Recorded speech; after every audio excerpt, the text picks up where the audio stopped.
Soil salinity in irrigated lands of Uzbekistan by Alejandro Bohir. Uzbekistan is a country that is located in the middle of the Central Asia. The country's territory equals to nearly 447,000 square kilometers, which is 55th place among other 192 countries. Its area close to Sweden in Europe and almost 11 times bigger than the Netherlands. According to last population census, Uzbekistan's population is already more than 32 million people, and almost half of Uzbek people today live in rural areas, and agriculture and livestock are their major income. Climate of Uzbekistan is humid, and most of its territory belongs to arid and semi-arid climatic zones. Almost two-thirds of the country's territory occupied by deserts and steppes. So, landscapes of Uzbekistan. However, landscapes of Uzbekistan are diverse and unique. Territory of Uzbekistan is a combination of terrain and steep deserts and valleys, mountains and rivers. So, as was mentioned before, most of the country's territory is occupied by deserts. The biggest desert in the country and region is Kızılkum Desert.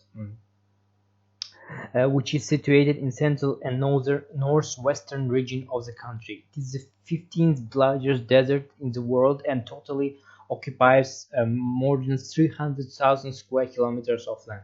This region is famous for its beautiful landscapes and extremely hot temperature with low precipitation rate. The local population uses this desert as a pasture for livestock. So another landscape is Amudarya River Basin. The total length of Amudarya River is 2,400 kilometers, and this basin equals to 534,000 square kilometers. Of all of water comes from a high mountain glaciers, Pamir and Tanshan. Amudarya River Basin provides water for irrigation and agriculture for Uzbekistan, Tajikistan, and Kazakhstan. Another type of landscape that occupies large area of the country is Usturt Plateau. It is a plateau and desert and steppe shared by Uzbekistan, Turkmenistan, and Kazakhstan. Its total territory exceeds 200,000 square kilometers. It shares boundaries with Aral Sea and Kızılkum Desert and Caspian Sea. The climate is is humid and dry. However, fauna of Usturt Plateau is rich and diverse. Chatkal mountain range is a range of mountains landscapes in western Tanshan that shares borders with Fergana Valley on the northwest and Tashkent province in the south.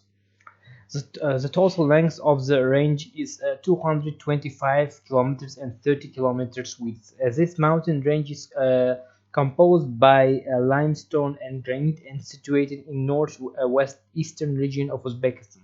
Climate of Chatkal range is subtropic and moderate. Flora and fauna is rich for various species of animals and plants, including endemics. Fergana Valley is a valley between two mountain ranges that spread across eastern Uzbekistan, southern Kyrgyzstan, and northern Tajikistan. The total territory of the Fergana Valley is approximately 22,000 square kilometers. Two rivers, Narin and Karadarya, cross across valley and form Sirdarya River. This river drainage are used for agriculture and irrigation purposes. The climate of the valley is dry and warm. Last landscape type that is mentioned in this list belongs to the anthropogenic artificial type of landscapes. Agricultural lands occupy almost 42,000 square kilometers of area, which is almost 1/10 of country's territory. Agriculture plays a big role in country's economy, employment, and culture. Uzbek people, comparing to their neighbors like Kazakhs, Turkmens, and Kyrgyz, which historically led nomadic lifestyle, thousands of years were sedentary people, and agriculture was their major occupation. The most widespread crop in Uzbekistan are cotton, wheat, corn, melon, and watermelon.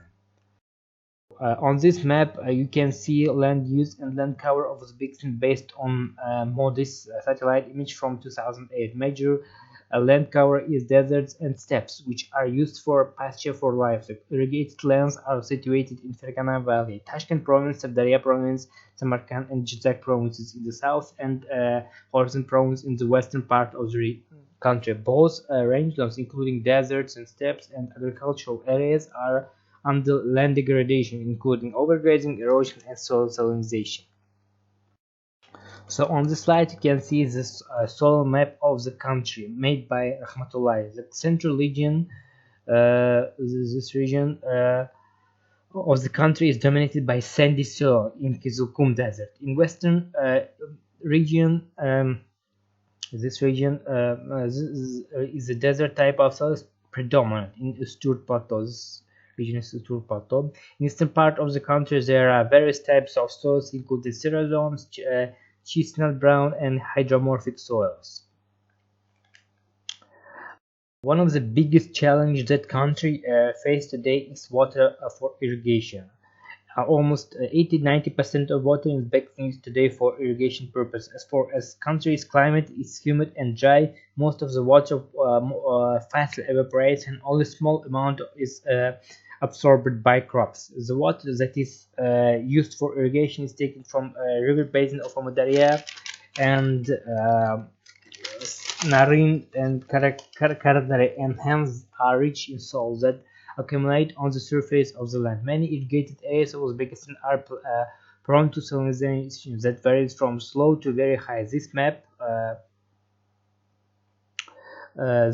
shows the was done by FAO on 2003 and represents the level of salinization in different regions of the country. In Tashkent Province and Fergana Valley, the irrigated land is slowly salinized, for instance here. And moderate salinization rate occurs in south part of the country. This region,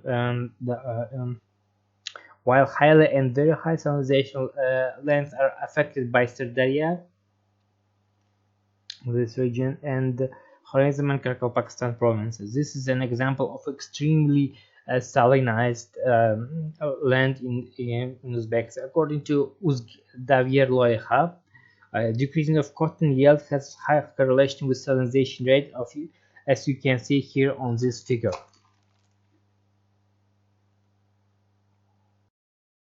A history of irrigation in Uzbekistan. The construction of large systems played the crucial role in the development of town civilization in the high farming culture. Creation of complicated and advanced irrigation systems was possible under strong centralized state.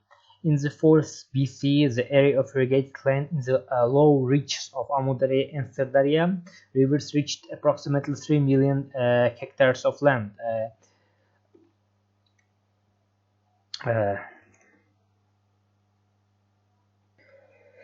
People who were responsible for the conditions and provision of water to farmers were named Arikaksakals, as you may see here in this picture. Arikaksakals knew exactly to whom, where, and how much water needed to be supplied. Arikaksakals were responsible and respectable people among village dwellers and farmers.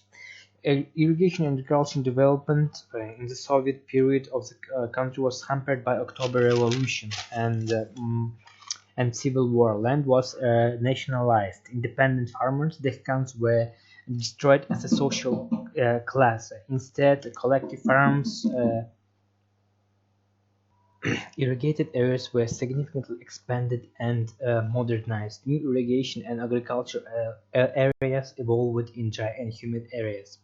These lands required much more water for supply. This water demand was taken from Amudarya and Sirdarya river basins that fall into Aral Sea.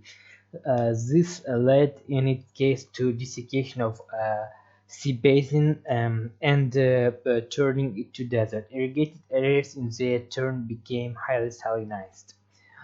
Reforms in agricultural sector started since independence in 1992 and discontinued till today. Dehkans were reinstated as an independent farmers, and millions of hectares of land were given by government to local people for indefinite period of time. However, countries still lacks exact strategy for sustainable agriculture and land management. Many areas remain salinized and new lands with soil salinization evolving.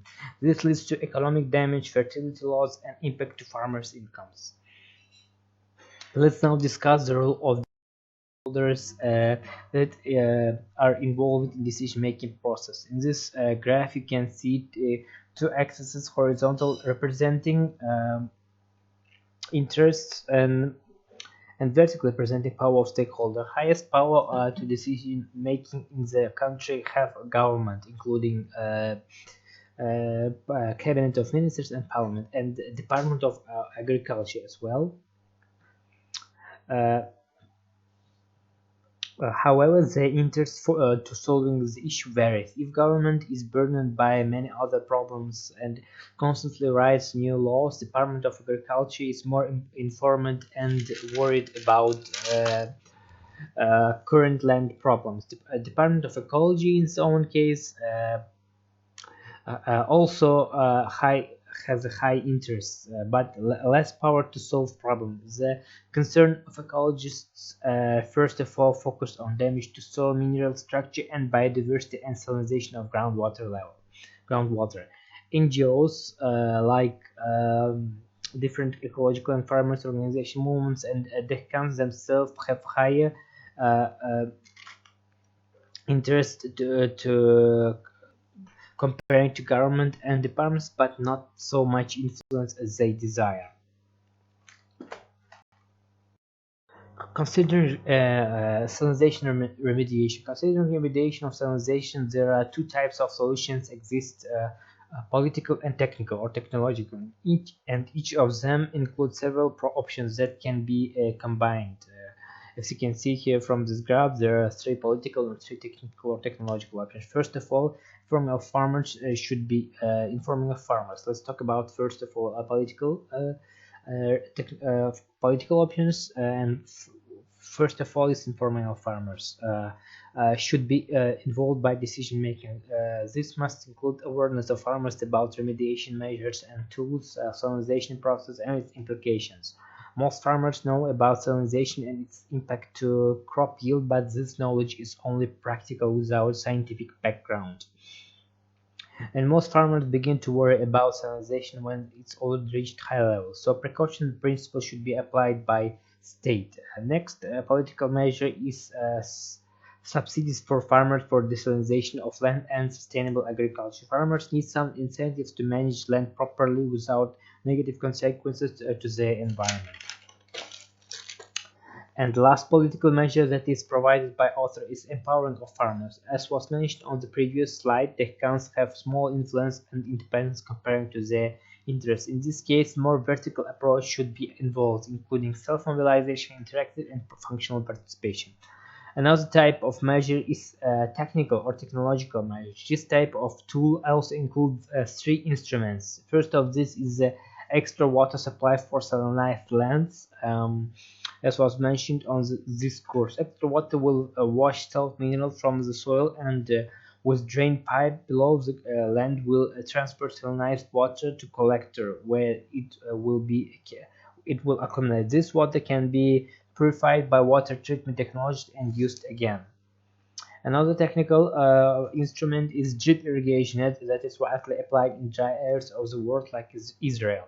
Drip irrigation system supplies the exact amount of water to plant root and does not use channels or furrows that irrationally use water, because a huge amount of water in this case evaporates and also percolates through soil and salinized groundwater. Last instrument that can be useful for salinization remediation is crop rotation. Farmers in Uzbekistan are sometimes forced to plant certain types of crops that are necessary to government and not independent to plant crops that are beneficial for farmers themselves. Allowing farmers to rotate crops can be useful not only to farmers' pockets but also returning soil length its fertility. So interesting figure is so now we should discuss about scenario analysis. So on the side, interesting figure is presented. This figure shows four possible scenarios that can evolve in the future, considering whether tools are implemented or not. First scenario that is named conservation scenario can occur only in combination political and technical uh, measures, technical or technological measures. Comparing to other three scenarios, this is the best one. Well, the worst possible scenario, business as usual, can happen when both political and technological measures are not implemented. In this case, land will be highly salinized and will lose its significant fertility capacity. To other scenarios like policy or technology, uh, mm, can lie between these two edges. In policy scenario, only political measures like subsidies, empowerment, awareness are applied, while in technology scenario, only technological measures. So feedback from those two scenarios will be partial. This is scenario implication within 20 years. So I took here six indicators: crop yield, soil fertility, salinization rate, expenditures, farmers empowerment, and farmers income, and how these indicators will evolve and connect it to this fourth scenario. So as you may see here, business as usual in business and usual scenario, crop yield will of course will decrease, fertility as well, while soil salinization rates will rise. Expenditures and farmers empowerment will stay the same because there is no need to, because the government will not spend money for implementation of policy and technology tools, while farmers' income will decrease because farmers' income will first of all depend on crop yield, while crop yield first of all depend on soil fertility, while soil fertility first of all depend on salinization rate, etc. So conservation scenario is the opposite to business as usual scenario. So making, as you can see here from this table, crop yield, soil fertility, expenditure, and farmers empowerment and farmers income will increase, while only salinization rate will decrease. So the one disadvantage of this scenario is that we should spend some money to implement policy and technology, because in other case it will be like business as usual scenario. You cannot reach some outcome without spending some money or spending some time and efforts to gain a positive goal. Policy and technology is close to each other, so it's a moderate crop yield increase as well as soil fertility. Salinization rate also decreased, but not as good as in a conservation scenario. Expenditures will be moderate, not high as in conservation scenario as well, while technology scenario needs higher expenditures comparing to policy. It's not surprised. It's not surprised because to implementing drip irrigation, to collecting drain pipes and collectors, you will need some extra money expenditures. So while farmers empowerment in policy scenario will increase, why? Because one of the tools of this policy scenario is farmers empowerment, giving them more freedom and independence, and giving them more opportunity to participate and to during decision making process and etc. So conclusions. Soil salinization in irrigated areas of Uzbekistan is a huge problem for the country and local farmers that leads to decreasing crop yields, farmers' income, and soil fertility loss. Soil salinization in the country caused by both primary and secondary salinization. However, anthropogenic reasoning is much higher today. Measures should be complex, political, and technical. Political measures include farmers' empowerment, self-mobilization, functional participation, subsidies for farmers for sustainable land management, informing of farmers about salinization process and its consequences. Technical or technological measures include extra water supply in combination with drain pipes and implementation of drip irrigation and crop rotation. So this is the end. Thank you very much for your attention.